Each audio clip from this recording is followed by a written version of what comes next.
Hi hello ನಮಸ್ತೆ ಎಲ್ಲರಿಗೂ ಇನ್ಫಾಮೀಡಿಯಾ ಜಗತ್ತು ಚಾನಲಿನ ಮತ್ತೊಂದು ವಿಡಿಯೋಗೆ ಸ್ವಾಗತ ಸುಸ್ವಾಗತ. ಸ್ನೇಹಿತರೆ, ಎಲ್ಲರೂ ಹೇಗಿದ್ದೀರಾ? ಎಲ್ಲರೂ ಚೆನ್ನಾಗಿದ್ದೀರಾ ಅಂದ್ಕೊಂಡಿದ್ದೀನಿ. ನಾನು ಕೂಡ ತುಂಬಾ ಚೆನ್ನಾಗಿದ್ದೀನಿ. ಎಲ್ಲರೂ ಚೆನ್ನಾಗಿದ್ದೀರಾ ಅಂದ್ಕೊಂಡು ಭಾವಿಸ್ಕೊಂಡು ಇವತ್ತಿನ ಒಂದು ವಿಡಿಯೋನ ಶುರು ಮಾಡಿಬಿಡೋಣ. ಇವತ್ತಿನ ಒಂದು ವಿಡಿಯೋದಲ್ಲಿ ವೃಷಭ ರಾಶಿಯವರಿಗೆ ಸ್ನೇಹಿತರೆ, ಏಪ್ರಿಲ್ 2ನೇ ತಾರೀಕು ಹುಣ್ಣಿಮೆಯ ದಿನದಿಂದ ಸಾಕಷ್ಟು ಅದೃಷ್ಟದ ಫಲಗಳನ್ನು ಗಳಿಸಲಿದ್ದೀರಿ. ಸಾಕಷ್ಟು ಸಮಸ್ಯೆಗಳು ಕೂಡ ಎದುರಾಗಲಿದೆ.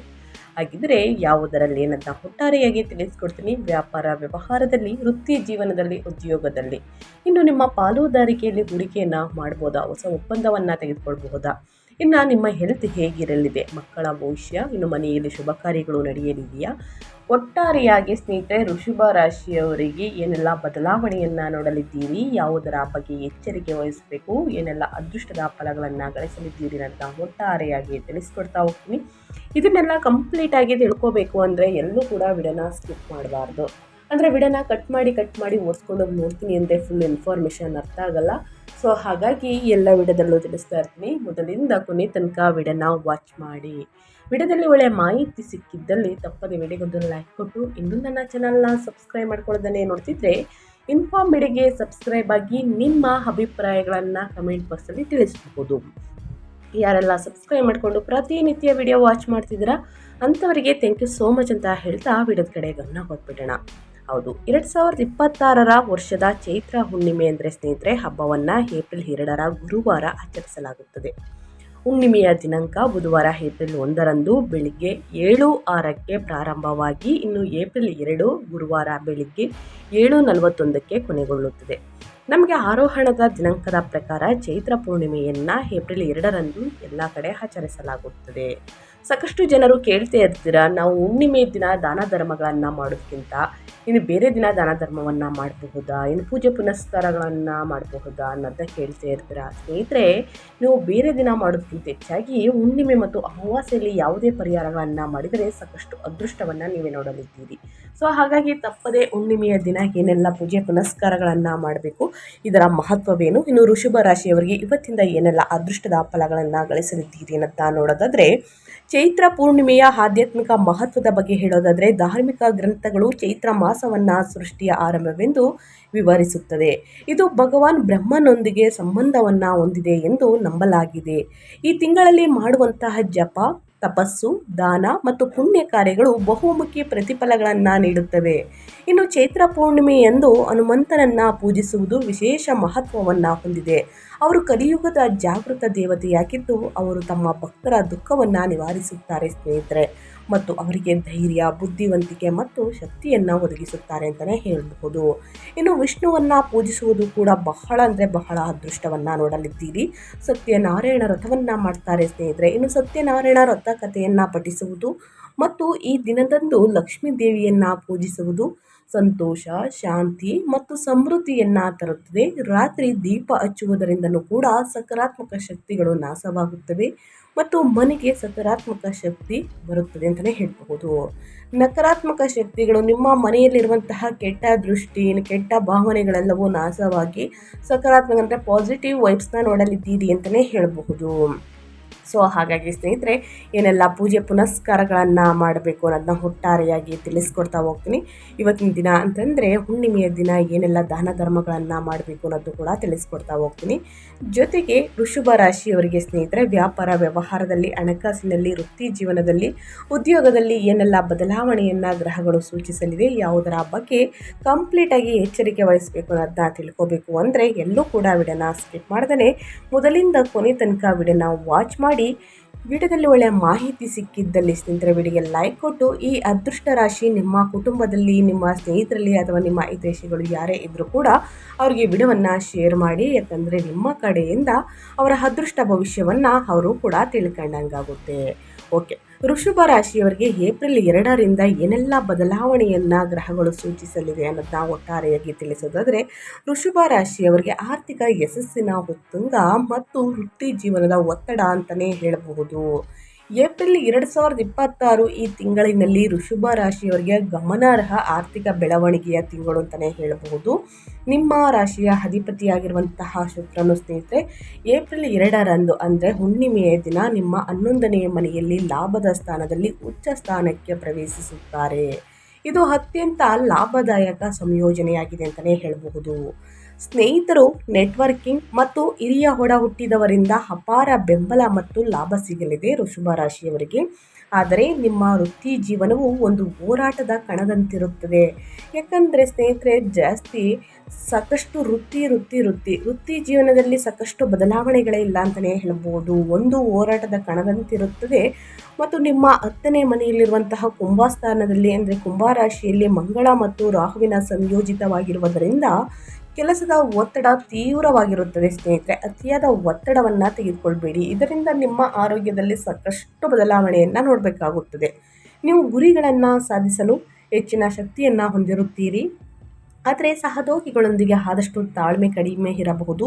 ಇದು ಶ್ರಮವಹಿಸಿ ಕೆಲಸ ಮಾಡಿ ವೈಭವದಿಂದ ಬದುಕಿ ಎನ್ನುವಂತಹ ತಿಂಗಳು ಏಪ್ರಿಲ್ ತಿಂಗಳು. ಒಟ್ಟಾರೆಯಾಗಿ ಹೇಳಬೇಕು ಅಂದರೆ ಏಪ್ರಿಲ್ ತಿಂಗಳಲ್ಲಿ ಗ್ರಹ ಸ್ಥಿತಿಗಳು ಹೇಗಿರಲಿದೆ, ಗ್ರಹಗಳ ಸಂಚಾರ ಅದರಿಂದ ಆಗುವಂತಹ ಪ್ರಭಾವ ಹೇಗಿರಲಿದೆ ಅನ್ನೋದಾದರೆ, ನಿಮ್ಮ ರಾಶಿಯ ಅಧಿಪತಿಯಾಗಿರುವಂತಹ ಶುಕ್ರ ಸಂಚಾರದ ಸ್ಥಾನ ಬಂದು 11ನೇ ಮನೆಯಲ್ಲಿ ಸ್ನೇಹಿತರೆ ಉಚ್ಚ ಸ್ಥಿತಿಯಲ್ಲಿ ಸಂಚಾರವನ್ನು ಮಾಡಲಿದ್ದಾರೆ. ಏಪ್ರಿಲ್ 2ರಿಂದ ಭಾರಿ ಧನಲಾಭ, ಸಾಮಾಜಿಕ ಯಶಸ್ಸು ಮತ್ತು ಪ್ರೇಮ ಜೀವನದಲ್ಲಿ ಸುಖ ಅಂತಲೇ ಹೇಳಬಹುದು. ಈ ರೀತಿ ಪ್ರಭಾವವನ್ನು ಬೀರಲಿದೆ ಶುಕ್ರ ಗ್ರಹ. ಇನ್ನು ಅದೇ ರೀತಿ ರಾಹು 10ನೇ ಮನೆಯಲ್ಲಿ ಕುಂಭದಲ್ಲಿ ಸಂಚಾರವನ್ನು ಮಾಡಲಿದೆ. ಏಪ್ರಿಲ್ ತಿಂಗಳಲ್ಲಿ ವೃತ್ತಿಯಲ್ಲಿ ಅಸಾಂಪ್ರದಾಯಿಕ ಬದಲಾವಣೆ ಮತ್ತು ಮಹತ್ವಾಕಾಂಕ್ಷೆ ಹೆಚ್ಚಾಗಲಿದೆ. ಇನ್ನು ಮಂಗಳ 10ನೇ ಮನೆಯಲ್ಲಿ ಕುಂಭದಲ್ಲಿ ಸಂಚಾರವನ್ನು ಮಾಡಲಿದೆ ಸ್ನೇಹಿತರೆ. ವೃತ್ತಿಯಲ್ಲಿ ಆಕ್ರಮಣಕಾರಿ ವರ್ತನೆ ಮತ್ತು ನಾಯಕತ್ವ ಕೂಡ ಹೆಚ್ಚಾಗಲಿದೆ ಅಂತಲೇ ಹೇಳಬಹುದು ವೃಷಭ ರಾಶಿಯವರಿಗೆ. ಇನ್ನು ಸೂರ್ಯ 10ನೇ ಮನೆಯಿಂದ 11ನೇ ಮನೆಗೆ ಸ್ಥಳಾಂತರಗೊಂಡು ಸ್ನೇಹಿತರೆ ಮಾರ್ಚ್ ಎಂಡಿನಿಂದಲೇ ಸಂಚಾರವನ್ನು ಮಾಡುವ ಕಾರಣ ಕೆಲಸದಲ್ಲಿ ಅಧಿಕಾರ, ನಂತರ ಸಾಮಾಜಿಕ ಸ್ಥಾನಮಾನ ಹೆಚ್ಚಾಗಲಿದೆ. ಇನ್ನು ಶನಿ 11ನೇ ಮನೆಯಲ್ಲಿ ಮೀನದಲ್ಲಿ ಸಂಚಾರವನ್ನು ಮಾಡಲಿದೆ. ಏಪ್ರಿಲ್ ತಿಂಗಳಲ್ಲಿ ದೀರ್ಘಕಾಲದ ಲಾಭಗಳು ಮತ್ತು ಸಂಪರ್ಕಗಳು ಹೆಚ್ಚಾಗಲಿದೆ ಅಂತಲೇ ಹೇಳ್ಬೋದು. ಇದು ಗ್ರಹಗಳ ಸಂಚಾರ ಮತ್ತು ಗ್ರಹಗಳ ಸ್ಥಾನ ಬದಲಾವಣೆಯಿಂದಾಗುವಂತಹ ವೃಷಭ ರಾಶಿಯವರಿಗೆ ಪ್ರಭಾವ. ಮೊದಲನೇದಾಗಿ ನಿಮ್ಮ ಹೆಲ್ತ್ ಬಗ್ಗೆ ತಿಳಿಸ್ಕೊಡ್ತೀನಿ. ಏನೆಲ್ಲ ಬದಲಾವಣೆಯನ್ನು ಏಪ್ರಿಲ್ ತಿಂಗಳಿನಿಂದ ಮೊದಲ ದಿನದಿಂದಲೇ ನೋಡಲಿದ್ದೀರಿ, ಯಾವುದರ ಬಗ್ಗೆ ಮುನ್ನೆಚ್ಚರಿಕೆಗಳನ್ನು ತೆಗೆದುಕೊಳ್ಬೇಕು, ಇನ್ನು ಕೊನೆಯಲ್ಲಿ ಪರಿಹಾರವನ್ನು ತಿಳಿಸ್ಕೊಡ್ತೀನಿ. ಆದಷ್ಟು ನನ್ನ ಚಾನಲ್ನಲ್ಲಿ ಬರುವಂತಹ ಸಣ್ಣ ಪುಟ್ಟ ಪರಿಹಾರದಿಂದ ದೊಡ್ಡ ಸಮಸ್ಯೆಗಳು ಕೂಡ ನಿವಾರಣೆಯಾಗಲಿದೆ. ಹಾಗಿದ್ದರೆ ನಿಮ್ಮ ಆರೋಗ್ಯದಲ್ಲಿ ಏನೆಲ್ಲ ಬದಲಾವಣೆಯನ್ನು ಗ್ರಹಗಳು ಸೂಚಿಸಲಿದೆ ಅಂದರೆ, ಹಣಕಾಸು ಉತ್ತಮವಾಗಿದ್ದರೂ ಕೂಡ ನಿಮ್ಮ ಆರೋಗ್ಯ ನಿರ್ವಹಣೆಗೆ ಗಮನ ನೀಡಬೇಕು. 4ನೇ ಮನೆಯಲ್ಲಿ ಸ್ನೇಹಿತರೆ ಕೇತು ಇರುವುದರಿಂದ ಅತಿಯಾದ ಒತ್ತಡದಿಂದ ಹೃದಯದಲ್ಲಿ ಉಸಿರು ಕಟ್ಟಿದಂಗಾಗುವುದು, ಉಸಿರಾಟದ ಸಮಸ್ಯೆ, ಆತಂಕ, ಭಯ ಕೂಡ ಉಂಟಾಗಬಹುದು. ಕೆಲಸದ ಹೆಚ್ಚಿನ ಸಮಸ್ಯೆಗಳಿಂದ ಸ್ನೇಹಿತರೆ ಒತ್ತಡದಿಂದಾಗಿ ಕೂಡ ನಿಮಗೆ ಉಸಿರುಗಟ್ಟಿದಂತಾಗಿರಬಹುದು. ಹೆಚ್ಚುವರಿಯಾಗಿ ಸ್ನೇಹಿತರೆ 10ನೇ ಮನೆಯಲ್ಲಿರುವಂತಹ ಮಂಗಳ ರಾಹುವಿನ ಪ್ರಭಾವವು ಏಪ್ರಿಲ್ ತಿಂಗಳಲ್ಲಿ ರಕ್ತದೊತ್ತಡದ ಏರುಪೇರು ಅಥವಾ ಮೊಣಕಾಲು ನೋವನ್ನು ಸ್ನೇಹಿತರೆ ಶನಿ ದೃಷ್ಟಿಯಿಂದ ಹೆಚ್ಚಿಸಬಹುದು. ಕೆಲಸದ ನಡುವೆ ವಿರಾಮವನ್ನು ತೆಗೆದುಕೊಳ್ಳಿ. ಅತಿಯಾದ ಒತ್ತಡವನ್ನು ಕಡಿಮೆ ಮಾಡಿ. ಅನಗತ್ಯ ಸ್ನೇಹಿತರೆ ವೃತ್ತಿ ಜೀವನದಲ್ಲಿ ತೊಡಗುವುದು ಬಹಳ ಮುಖ್ಯ ಅಲ್ಲ. ಯಾಕಂದರೆ ನಿಮಗೆ ವಿಶ್ರಾಂತಿ ಬೇಕು. ಮೊದಲನೇದಾಗಿ ಅತ್ಯಗತ್ಯ ಅಂತಲೇ ಹೇಳ್ತಿದ್ದೀನಿ ನಿಮಗೆ. ಈ ತಿಂಗಳು ಈಜುವುದು ಅಥವಾ ನೀರಿನ ಬಳಿ ನಡಿಗೆ ನಡೆಯುವುದು ಉತ್ತಮ. ನಿಮಗೆ ಮಾನಸಿಕ ತುಂಬ ಆರಾಮ ನೀಡುತ್ತದೆ ಅಂತಲೇ ಹೇಳ್ಬೋದು. ಪ್ರತಿದಿನ ಸ್ನೇಹಿತರೆ ಪ್ರಾಣಾಯಾಮವನ್ನು ಮಾಡಿ. ಪ್ರಾಣಾಯಾಮವನ್ನು ಮಾಡುವುದರಿಂದ ಉಸಿರಾಟದ ಸಮಸ್ಯೆ ಇದ್ದರೆ ನಿವಾರಣೆಯಾಗಲಿದೆ. ಅತಿಯಾದ ಒತ್ತಡದಿಂದ ಎದೆ ಹೃದಯ ಭಾರ ಅನಿಸಬಹುದು ಸ್ನೇಹಿತರೆ. ಸೊ ಹಾಗಾಗಿ ಅತಿಯಾದ ಸ್ಟ್ರೆಸ್ಸನ್ನು ತೆಗೆದುಕೊಳ್ಳೋಕೆ ಹೋಗಬೇಡಿ. ಮುಂದಿನ ದಿನಗಳಲ್ಲಿ ನಿಮ್ಮ ಹೆಲ್ತ್ ಹಾಳಾಗುವಂತಹ ಚಾನ್ಸಸ್ ಇರುತ್ತದೆ. ವಾಕಿಂಗನ್ನು ಮಾಡುವುದು, ನೀರಿನ ಬಳಿ ಮೆಡಿಟೇಷನನ್ನು ಮಾಡುವುದು, ಇನ್ನು ನೀರಿನ ಬಳಿ ನಡಿಗೆ ಅಂದರೆ ನಡೆಯುವುದು ಸ್ನೇಹಿತರೆ. ಇನ್ನು ಅದೇ ರೀತಿ ಮನೆಯಲ್ಲಿ ಲಘು ವ್ಯಾಯಾಮವನ್ನು ಮಾಡುವುದು ಬಹಳ ಅಂದರೆ ಬಹಳ ಮುಖ್ಯ. ಯಾಕಂದರೆ ಮುಂದಿನ ದಿನಗಳಲ್ಲಿ ಉನ್ನತ ಆರೋಗ್ಯವನ್ನು ಪಡೆದುಕೊಳ್ಬೇಕು ಅಂದರೆ ಇದನ್ನೆಲ್ಲ ನಮ್ಮ ದಿನಚರಿಯಲ್ಲಿ ಫಾಲೋ ಮಾಡಲೇಬೇಕು. ಸೊ ಹಾಗಾಗಿ ನಿಮ್ಮ ಆರೋಗ್ಯ ನಿಮ್ಮ ಕೈಯಲ್ಲೇ ಇದೆ. ಬಹಳಷ್ಟು ಎಚ್ಚರಿಕೆ ವಹಿಸಿ ಅಂತ ಹೇಳ್ತಾ, ಇನ್ನು ಹಣಕಾಸಿನ ಬಗ್ಗೆ ಹೇಳೋದಾದರೆ ನಿಮ್ಮ ಆರ್ಥಿಕ ಜೀವನ ಹೇಗಿರಲಿದೆ ಏಪ್ರಿಲ್ ತಿಂಗಳು, ಯಾವುದರ ಬಗ್ಗೆ ಮುನ್ನೆಚ್ಚರಿಕೆಗಳನ್ನು ತೆಗೆದುಕೊಳ್ಬೇಕು ಅಂದರೆ, ಇದು ವರ್ಷದ ಅತ್ಯಂತ ಬಲವಾದ ಆರ್ಥಿಕ ತಿಂಗಳು ಎನ್ನಬಹುದು.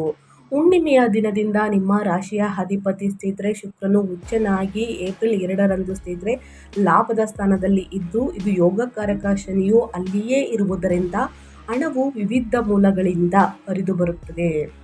ಹಳೆಯ ಹೂಡಿಕೆಗಳು ನಿಮಗೆ ಉತ್ತಮ ಲಾಭ ಸಿಗಲಿದೆ ಅಂತಲೇ ಹೇಳಬಹುದು. ನೀವು ಬೋನಸ್, ಸಂಬಳ ಏರಿಕೆ ಅಥವಾ ಲಾಭದಾಯಕ ವ್ಯಾಪಾರದಲ್ಲಿ ಒಪ್ಪಂದವನ್ನು ಪಡೆಯಬಹುದು.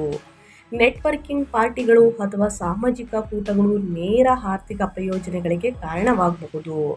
ದೀರ್ಘಕಾಲದ ಆಸ್ತಿಗಳು ಅಥವಾ ಐಷಾರಾಮಿ ವಸ್ತುಗಳ ಮೇಲೆ ಅಂತಂದರೆ ಮನೆಗೆ ಬೇಕಾಗಿರುವಂತಹ ಗೃಹೋಪಯೋಗಿ ವಸ್ತುಗಳನ್ನು ಖರೀದಿ ಮಾಡುವುದು, ನಿಮಗೆ ಬೇಕಾಗಿರುವಂಥ ಕಾರು, ಚಿನ್ನ, ಬೆಳ್ಳಿಯನ್ನು ಖರೀದಿ ಮಾಡುವುದು ಹೂಡಿಕೆ ಮಾಡಲು ಇದು ಸೂಕ್ತ ಸಮಯ ಅಂತಲೇ ಹೇಳಬಹುದು. ಆದರೆ ಇತರರನ್ನು ಮೆಚ್ಚಿಸಲು ಮಿತಿ ಮೀರಿ ಹಣ ಖರ್ಚು ಮಾಡದಂತೆ ಎಚ್ಚರಿಕೆ ವಹಿಸಬೇಕು. ದುಂದು ವೆಚ್ಚವನ್ನು ಮಾಡಬೇಡಿ. ನಿಮ್ಮ ಫ್ಯಾಮಿಲಿಯಲ್ಲಿ ಯಾರನ್ನೋ ಮೆಚ್ಚಿಸೋಕೆ ಹೋಗಿ ಸ್ನೇಹಿತರೆ ಅನಗತ್ಯ ಖರ್ಚುಗಳನ್ನು ಮಾಡುವುದು, ಅಂದರೆ ಅನಗತ್ಯ ವಸ್ತುಗಳನ್ನು ಖರೀದಿ ಮಾಡುವುದು ಇದು ಮುಂದಿನ ದಿನಗಳಲ್ಲಿ ಅಪಾಯಕಾರಿ. ಹಣಕಾಸಿನಲ್ಲಿ ಸಾಕಷ್ಟು ಪ್ರಾಬ್ಲಮನ್ನು ನೋಡಬೇಕಾಗುತ್ತದೆ. ಬಹಳಷ್ಟು ಎಚ್ಚರಿಕೆ ವಹಿಸಿ ಅಂತ ಹೇಳ್ತಾ ಇನ್ನು ಮುಂದಿನದಾಗಿ ಹೇಳೋದಾದರೆ ಸ್ನೇಹಿತರೆ, ನಿಮ್ಮ ಉದ್ಯೋಗದ ಬಗ್ಗೆ, ವ್ಯವಹಾರ ಮತ್ತು ವ್ಯಾಪಾರದ ಬಗ್ಗೆ, ಪಾಲುದಾರಿಕೆಯಲ್ಲಿ ಏನೆಲ್ಲ ಬದಲಾವಣೆಯನ್ನು ನೋಡಲಿದ್ದೀರಿ, ಯಾವುದರ ಬಗ್ಗೆ ಎಚ್ಚರಿಕೆ ವಹಿಸಬೇಕು ಅನ್ನೋದನ್ನ ನೋಡ್ತಾ ಹೋಗೋಣ.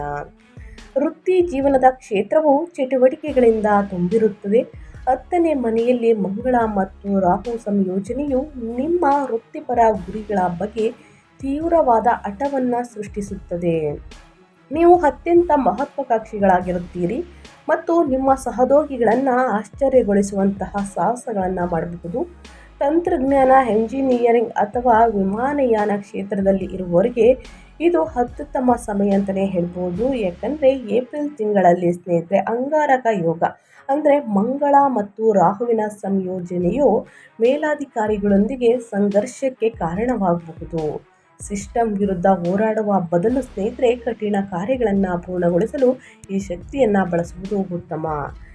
ಏಪ್ರಿಲ್ ಮಧ್ಯದಲ್ಲಿ ಅಂದರೆ ದ್ವಿತೀಯಾರ್ಧದಲ್ಲಿ ಸೂರ್ಯನ ಸಂಚಾರ 12ನೇ ಮನೆಗೆ ಪ್ರವೇಶಿಸಿದ ನಂತರ ನಿಮ್ಮ ಕಠಿಣ ಪರಿಶ್ರಮಕ್ಕೆ ಮಾನ್ಯತೆ ಮತ್ತು ಗೌರವ ಸಿಗುವ ಸಾಧ್ಯತೆ ಹೆಚ್ಚಿದೆ.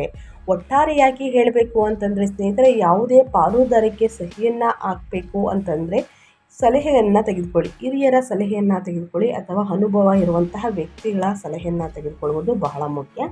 ಯಾವುದೇ ಕಾರಣಕ್ಕೂ ದುಡುಕಿನ ನಿರ್ಧಾರಗಳನ್ನು ತೆಗೆದುಕೊಳ್ಬೇಡಿ. ಇನ್ನು ಅದೇ ರೀತಿ ವೃತ್ತಿಯಲ್ಲಿ, ಉದ್ಯೋಗದಲ್ಲಿ ಮಿಶ್ರ ಫಲಿತಾಂಶವನ್ನು ನೋಡಲಿದ್ದೀರಿ. ಅದೇ ರೀತಿ ಹಣಕಾಸಿನಲ್ಲೂ ಕೂಡ ಸಾಕಷ್ಟು ಲಾಭವನ್ನು ನೋಡಲಿದ್ದೀರಿ. ಯಾಕೆಂದರೆ ನಿಮ್ಮ ರಾಶಿಯ ಅಧಿಪತಿಯಾಗಿರುವಂತಹ ಶುಕ್ರನು ಉಚ್ಚನಾಗಿ ಲಾಭದ ಸ್ಥಾನದಲ್ಲಿ ಇರುವ ಕಾರಣ ಸ್ನೇಹಿತರೆ ಇದು ಯೋಗಕಾರಕ ಅಂತಲೇ ಹೇಳಬಹುದು. ಸೊ ಹಾಗಾಗಿ ದುಪ್ಪಟ್ಟು ಲಾಭವನ್ನು ನೋಡಲಿದ್ದೀರಿ. ಅನಗತ್ಯ ಖರ್ಚುಗಳಿಂದ ಆದಷ್ಟು ದೂರವಿರಿ ಅಂತ ಹೇಳ್ತಾ ಇನ್ನು ಶಿಕ್ಷಣದ ಬಗ್ಗೆ ಹೇಳೋದಾದರೆ, ವೃಷಭ ರಾಶಿಯ ವಿದ್ಯಾರ್ಥಿಗಳ ಬಗ್ಗೆ ಹೇಳೋದಾದರೆ ಏನೆಲ್ಲ ಬದಲಾವಣೆಯನ್ನು ನೋಡಲಿದ್ದೀರಿ, ಯಾವುದರ ಬಗ್ಗೆ ಎಚ್ಚರಿಕೆ ವಹಿಸಬೇಕು ಅನ್ನೋದಾದರೆ, ವಿದ್ಯಾರ್ಥಿಗಳಿಗೆ ಸ್ನೇಹಿತರೆ ಸಾಮಾಜಿಕ ಚಟುವಟಿಕೆಗಳು ಮತ್ತು ಮನೋರಂಜನೆಯಿಂದ ವಿಚಲಿತರಾಗುವ ಸಾಧ್ಯತೆ ಇದೆ. ಸ್ನೇಹಿತರೊಂದಿಗೆ ಮೋಜು ಮಾಡುವ ಬಯಕೆ ಓದಿಗಿಂತ ಹೆಚ್ಚಾಗಿರುತ್ತದೆ. ನೀವು ಸ್ವಯಂ ಶಿಸ್ತನ್ನು ರೂಢಿಸಿಕೊಳ್ಬೇಕು. ಆದರೆ ಕಲೆ, ಫ್ಯಾಷನ್, ವಿನ್ಯಾಸ ಅಥವಾ ಮಾಧ್ಯಮದಂತಹ ಸೃಜನಶೀಲ ಕ್ಷೇತ್ರಗಳಲ್ಲಿ ಇರುವವರಿಗೆ ಇದು ಸುವರ್ಣ ಕಾಲ ಸ್ನೇಹಿತರೆ. ನಿಮ್ಮ ಸೃಜನಶೀಲತೆ ಉತ್ತುಂಗದಲ್ಲಿ ಇರುತ್ತದೆ ಮತ್ತು ಸ್ಪರ್ಧೆಗಳಲ್ಲಿ ಪ್ರಶಸ್ತಿಗಳನ್ನು ಗೆಲ್ಲುತ್ತೀರಿ. ಉನ್ನತ ವ್ಯಾಸಂಗಕ್ಕಾಗಿ ವಿದ್ಯಾರ್ಥಿ ವೇತನ ಅಥವಾ ಹಣಕಾಸಿನ ನೆರವು ಬಯಸುವವರು ಸ್ನೇಹಿತರೆ ಏಪ್ರಿಲ್ ದ್ವಿತೀಯಾರ್ಧದಲ್ಲಿ ಯಶಸ್ವಿಯಾಗುತ್ತಾರೆ ಅಂತಲೇ ಹೇಳಬಹುದು. ಒಟ್ಟಾರೆಯಾಗಿ ಹೇಳಬೇಕು ಅಂದರೆ ಕಷ್ಟಪಟ್ಟು ಅಧ್ಯಯನದ ಕಡೆ ಗಮನ ಕೊಟ್ಟಿದ್ದಲ್ಲಿ ಉನ್ನತ ಫಲಿತಾಂಶವನ್ನು ಗಳಿಸುವುದಕ್ಕೆ ವೃಷಭ ರಾಶಿಯ ವಿದ್ಯಾರ್ಥಿಗಳಿಗೆ ಸ್ನೇಹಿತರೆ ಅನುಕೂಲಕರ. ಪ್ರತಿದಿನ ಒಂದು ವೇಳಾಪಟ್ಟಿಯನ್ನು ರಚಿಸಿ ಸರಿಯಾದ ಸಮಯಕ್ಕೆ ಕೂತು ಅಧ್ಯಯನವನ್ನು ಮಾಡಿ. ಭಯ, ಆತಂಕ, ತೊಂದರೆಗಳು ಎದುರಾಗ್ತಾ ಇದ್ದರೆ ಸ್ನೇಹಿತರೆ ಹನುಮಾನ್ ಚಾಲಿಸವನ್ನು 11 ಬಾರಿ ಹೇಳಿ. ಯಾವ ಮಕ್ಕಳಿಗೆ ಹನುಮಾನ್ ಚಾಲಿಸವನ್ನು ಹೇಳುವುದಕ್ಕೆ ಬರುವುದಿಲ್ಲ ಅವರು ಪಾಲಿಸಿ. ಗುರು ಹಿರಿಯರನ್ನು ಗೌರವಿಸಿ, ತಂದೆ ತಾಯಿಯ ಮಾತನ್ನು ಪಾಲಿಸುವುದು ಬಹಳ ಮುಖ್ಯ. ಸೊ ಹಾಗಾಗಿ ಮಿಶ್ರ ಫಲಿತಾಂಶವನ್ನು ನೋಡಲಿದ್ದೀರಿ ಅಂತ ಹೇಳ್ತಾ ಇನ್ನು ಮನೆಯಲ್ಲಿ ಅಂದರೆ ನಿಮ್ಮ ಫ್ಯಾಮಿಲಿಯಲ್ಲಿ ಏನೆಲ್ಲ ಶುಭ ಕಾರ್ಯಗಳು ನಡೆಯಲಿದೆ, ಯಾವುದರ ಬಗ್ಗೆ ಎಚ್ಚರಿಕೆ ವಹಿಸಬೇಕು, ಏನೆಲ್ಲ ಅದೃಷ್ಟದ ಫಲಗಳನ್ನು ಗಳಿಸಲಿದ್ದೀರಿ ಅಂತ ನೋಡ್ತಾ ಹೋಗೋಣ. ಮೊದಲನೇದಾಗಿ ಕಾರನ್ನು ಖರೀದಿ ಮಾಡುವಂತಹ ಕನಸು ನನಸಾಗಲಿದೆ. ತಡರಾತ್ರಿಯಲ್ಲಿ ವಾಹನವನ್ನು ಚಾಲನೆ ಮಾಡುವುದಕ್ಕೆ ಹೋಗಬೇಡಿ ಸ್ನೇಹಿತರೆ. ಸಣ್ಣ ಪುಟ್ಟ ಗಾಯಗಳನ್ನು ಗ್ರಹಗಳು ಸೂಚಿಸುತ್ತಿದೆ. ಏಪ್ರಿಲ್ ಮೊದಲನೇ ದಿನದಿಂದಲೇ ಸ್ನೇಹಿತರೆ ನಿಮ್ಮ ಸಾಮಾಜಿಕ ಜೀವನ ರೋಮಾಂಚನಕಾರಿಯಾಗಿರುತ್ತದೆ. ಉಚ್ಚ ಶುಕ್ರನ ಪ್ರಭಾವದಿಂದ ನೀವು ಆಕರ್ಷಣೆಯ ಕೇಂದ್ರ ಬಿಂದುವಾಗಿರುತ್ತೀರಿ. ಸ್ನೇಹಿತರಿಂದ ಉತ್ತಮ ಬೆಂಬಲ ಸಿಗಲಿದೆ ಮತ್ತು ಹಳೆಯ ಪರಿಚಯಸ್ಥರು ಭೇಟಿಯಾಗಬಹುದು. ಅವಿವಾಹಿತರಿಗೆ ಪ್ರೇಮ ಜೀವನದಲ್ಲಿ ಅದೃಷ್ಟವಿದ್ದು ಸ್ನೇಹಿತರ ವಲಯ ಅಥವಾ ಸಾಮಾಜಿಕ ಕಾರ್ಯಕ್ರಮಗಳ ಮೂಲಕ ಹೊಸ ಸಂಬಂಧ ಚಿಗುರಬಹುದು. ಆದರೆ ಮನೆಯ ಜೀವನದಲ್ಲಿ ಕೇತುವಿನ ಪ್ರಭಾವದಿಂದ ಸ್ವಲ್ಪ ಅಸಮಾಧಾನವಿರಬಹುದು. ನೀವು ಮನೆಯಲ್ಲಿದ್ದರೂ ಕೂಡ ಮಾನಸಿಕವಾಗಿ ಕೆಲಸ ಅಥವಾ ಸಾಮಾಜಿಕ ವಿಷಯಗಳ ಬಗ್ಗೆ ಯೋಚಿಸುತ್ತಿರಬಹುದು. ನಿಮ್ಮ ತಾಯಿಯ ಆರೋಗ್ಯದ ಬಗ್ಗೆ ಹೆಚ್ಚಿನ ಗಮನವನ್ನು ನೀಡಿ. ನಿಮ್ಮ ಒಳೆಯುವ ಸಾಮಾಜಿಕ ಜೀವನ ಮತ್ತು ಮನೆಯ ಜವಾಬ್ದಾರಿಗಳ ನಡುವೆ ಸಮತೋಲನವನ್ನು ಕಾಯ್ದುಕೊಳ್ಳಿ. ಮನೆಯಲ್ಲಿ ಶುಭ ಕಾರ್ಯಗಳು ನಡೆಯಬಹುದು. ಮದುವೆ ಯೋಗ ಕೂಡ ಇದೆ ಸ್ನೇಹಿತರೆ. ಮದುವೆ ಪ್ರಸ್ತಾಪದಿಂದ ಮನೆಯಲ್ಲಿ ಮದುವೆಯಂತಹ ಸಂದರ್ಭಗಳು ಅಂತಂದರೆ ಮದುವೆ ಸಮಾರಂಭಗಳು ನಡೆಯಬಹುದು. ಇನ್ನು ನಾಮಕರಣ, ಇನ್ನು ಸಂತಾನ ಭಾಗ್ಯ ಇವೆಲ್ಲವೂ ನಿಮ್ಮ ಜೀವನದಲ್ಲಿ ಇದೆ ಸ್ನೇಹಿತರೆ. ಒಳ್ಳೆಯ ಸುದ್ದಿಯನ್ನು ಕೇಳಲಿದ್ದೀರಿ ಮುಂದಿನ ದಿನಗಳಲ್ಲಿ ಅಂತ ಹೇಳ್ತಾ, ಇನ್ನು ಸಮಸ್ಯೆಗಳು ಕಷ್ಟಗಳು ಎದುರಾಗಿದ್ದಲ್ಲಿ ಏನೆಲ್ಲ ಪರಿಹಾರವನ್ನು ಈ ತಿಂಗಳಲ್ಲಿ ಮಾಡಬೇಕು, ಇನ್ನು 1ನೇ ತಾರೀಕಿಂದ 2ನೇ ತಾರೀಕು ತನಕ ಸ್ನೇಹಿತರೆ ಹುಣ್ಣಿಮೆ ಇರುವ ಕಾರಣ ಏಪ್ರಿಲ್ ತಿಂಗಳಲ್ಲಿ ಅನುಸರಿಸಬೇಕಾದ ಜ್ಯೋತಿಷ್ಯದ ಪರಿಹಾರಗಳನ್ನು ತಿಳಿಸ್ಕೊಡ್ತೀನಿ ವೃಷಭ ರಾಶಿಯವರಿಗೆ. ಆದಷ್ಟು ವೃಷಭ ರಾಶಿಯವರು ಈ ಪರಿಹಾರಗಳನ್ನು ಅನುಸರಿಸಿ ಸ್ನೇಹಿತರೆ, ಕಷ್ಟಗಳು ಸಮಸ್ಯೆಗಳು ಏನೇ ಇದ್ರೂ ಕೂಡ ನಿವಾರಣೆಯಾಗಲಿದೆ. ಮೊದಲನೇದಾಗಿ ಆರ್ಥಿಕ ಲಾಭವನ್ನು ಹೆಚ್ಚಿಸಲು ಮತ್ತು ಮಂಗಳ ರಾಹುವಿನ ಒತ್ತಡವನ್ನು ಕಡಿಮೆ ಮಾಡಲು ಈ ಪರಿಹಾರಗಳನ್ನು ಅನುಸರಿಸಿ ಒಳಿತಾಗಲಿದೆ. ದುರ್ಗಾ ದೇವಿಯ ಆರಾಧನೆ ಮಾಡಿ. ಶುಕ್ರವಾರದಂದು ನಿಮ್ಮ ರಾಶಿಯ ಅಧಿಪತಿಯಾಗಿರುವಂತಹ ಶುಕ್ರ ಉಚ್ಚನಾಗಿರುವುದರಿಂದ ಸ್ನೇಹಿತರೆ, ಶುಕ್ರವಾರದಂದು ಮಹಾಲಕ್ಷ್ಮಿಯನ್ನು ಪೂಜಿಸಿ. ಕೆಂಪು ಹೂವು ಅಥವಾ ಸ್ನೇಹಿತರೆ ಸಿಹಿ ತಿಂಡಿಗಳನ್ನು ಬಡ ಮಕ್ಕಳಿಗೆ ಅರ್ಪಿಸುವುದರಿಂದ ಸಂಪತ್ತು ವೃದ್ಧಿಯಾಗುತ್ತದೆ. ಆದಷ್ಟು ಬಡವರಿಗೆ ನಿರ್ಗತಿಕರಿಗೆ ಸ್ನೇಹಿತರೆ ಪೂಜೆ ಸಲ್ಲಿಸಿದ ನಂತರ ಸಿಹಿಯನ್ನು ಹಂಚಿ. ಕಷ್ಟಗಳು ಸಮಸ್ಯೆಗಳಿದ್ದರೆ ನಿವಾರಣೆಯಾಗಲಿದೆ. ಸಂಪತ್ತು ಅಭಿವೃದ್ಧಿಯನ್ನು ನೀವೇ ನೋಡಲಿದ್ದೀರಿ. ಇನ್ನು ದಾನ ಧರ್ಮವನ್ನು ಮಾಡಿ. ಶನಿವಾರದಂದು ಅಂಧರಿಗೆ ಅಂದರೆ ವಿಕಲಚೇತನರಿಗೆ ಅನ್ನದಾನ, ಬಟ್ಟೆ ದಾನ ಸ್ನೇಹಿತರೆ, ಸಿಹಿ ತಿಂಡಿ ಈ ರೀತಿ ದಾನ ಮಾಡುವುದರಿಂದ 12ನೇ ಮನೆಯ ಶನಿಯನ್ನು ಶಾಂತಗೊಳಿಸಲು ಲಾಭವನ್ನು ಸ್ಥಿರಗೊಳಿಸುತ್ತದೆ. ಇನ್ನು ಆದಷ್ಟು ಕೋಪತಾಪವನ್ನೆಲ್ಲ ಕಡಿಮೆ ಮಾಡಬೇಕಾಗುತ್ತದೆ. ದುಡುಕಿನ ಮಾತಿನಿಂದ ದೂರವಿರಬೇಕಾಗುತ್ತದೆ. ವಿಶೇಷವಾಗಿ ಮಂಗಳವಾರದಂದು ನಿಮ್ಮ ಬಾಸ್ ಅಥವಾ ತಂದೆಯ ಸಮಾನರಾದಂತಹ ವ್ಯಕ್ತಿಗಳಿಗೆ ವಾದ ವಿವಾದವನ್ನು ಮಾಡುವುದನ್ನು ಕಟ್ಟುನಿಟ್ಟಾಗಿ ತಪ್ಪಿಸಿ ಸ್ನೇಹಿತರೆ ಒಳಿತಾಗಲಿದೆ. ಇನ್ನು ಮಂಗಳ ರಾಹುವಿನ ಆಕ್ರಮಣಕಾರಿ ಶಕ್ತಿಯನ್ನು ತಣಿಸಲು ನಿಮ್ಮ ಜೋಬಿನಲ್ಲಿ ಅಥವಾ ನಿಮ್ಮ ಪರ್ಸ್ನಲ್ಲಿ ಅಥವಾ ನಿಮ್ಮ ಕೈಯಲ್ಲಿ, ನಿಮ್ಮ ಕುತ್ತಿಗೆಯಲ್ಲಿ ಸ್ನೇಹಿತರೆ ಅಥವಾ ನಿಮ್ಮ ಬೆರಳಿನಲ್ಲಿ ಒಂದು ಸಣ್ಣ ಬೆಳ್ಳಿಯ ಬಳೆ ಅಥವಾ ಚೈನ್ ಉಂಗುರವನ್ನು ಧರಿಸಿ ಸ್ನೇಹಿತರೆ. ಇದು ರಾಹುವಿನ ಪ್ರಭಾವವನ್ನು ಕಡಿಮೆ ಮಾಡುತ್ತದೆ. ಇದು ಆಗಲ್ಲ ಅಂದರೆ ಬೆಳ್ಳಿಯ ತುಂಡನ್ನು ಅಂದರೆ ಒಂದು ಸಣ್ಣ ಬೆಳ್ಳಿಯ ತುಂಡವನ್ನು ನಿಮ್ಮ ಜೋಬಿನಲ್ಲಿ ಪರ್ಸ್ನಲ್ಲಿ ಇಟ್ಕೊಳ್ಬಹುದು. ಇದು ರಾಹುವಿನ ಪ್ರಭಾವವನ್ನು ಕಡಿಮೆ ಮಾಡಲಿದೆ, ಮಂಗಳನ ಪ್ರಭಾವವನ್ನು ಕಡಿಮೆ ಮಾಡಲಿದೆ. ಸೊ ಹಾಗಾಗಿ ತಪ್ಪದೇ ಈ ಸಣ್ಣ ಪುಟ್ಟ ಪರಿಹಾರವನ್ನು ವೃಷಭ ರಾಶಿಯವರು ಹುಣ್ಣಿಮೆ ದಿನ ಕೂಡ ಮಾಡಬಹುದು ಅಥವಾ ಸ್ನೇಹಿತರೆ ನಾನು ತಿಳಿಸಿರುವಂತಹ ದಿನಗಳಲ್ಲಿ ಮಾಡಿದರೆ ಒಳಿತಾಗಲಿದೆ. ಈ ಸಣ್ಣ ಪುಟ್ಟ ಪರಿಹಾರವನ್ನು ವೃಷಭ ರಾಶಿಯವರು ಮಾಡಿ ಅಂತ ಹೇಳ್ತಾ ನನ್ನ ವಿಡಿಯೋನ ಎಂಡ್ ಮಾಡ್ತಾ ಇದ್ದೀನಿ. ದಯವಿಟ್ಟು ಇವತ್ತಿನ ಒಂದು ವಿಡಿಯೋದಲ್ಲಿ ಒಳ್ಳೆಯ ಮಾಹಿತಿ ಸಿಕ್ಕಿದ್ದಲ್ಲಿ ವೃಷಭ ರಾಶಿಯವರಿಗೆ ಈ ವಿಡಿಯೋ ಯೂಸ್ಫುಲ್ ಅನಿಸಿದ್ದಲ್ಲಿ ವಿಡಿಯೋಗೆ ಲೈಕ್ ಮಾಡೋದನ್ನ ಮರ್ತಿದ್ರೆ ಲೈಕ್ ಮಾಡಿ. ಇನ್ನೂ ನನ್ನ ಚಾನಲ್ನ ಸಬ್ಸ್ಕ್ರೈಬ್ ಮಾಡ್ಕೊಂಡಿಲ್ಲ ಅಂದರೆ ಇನ್ಫಾರ್ಮಿಡಿಯಾಗೆ ಸಬ್ಸ್ಕ್ರೈಬ್ ಆಗಿ ನಿಮ್ಮ ಅಭಿಪ್ರಾಯಗಳನ್ನು ಕಮೆಂಟ್ ಬಾಕ್ಸಲ್ಲಿ ತಿಳಿಸ್ಬೋದು.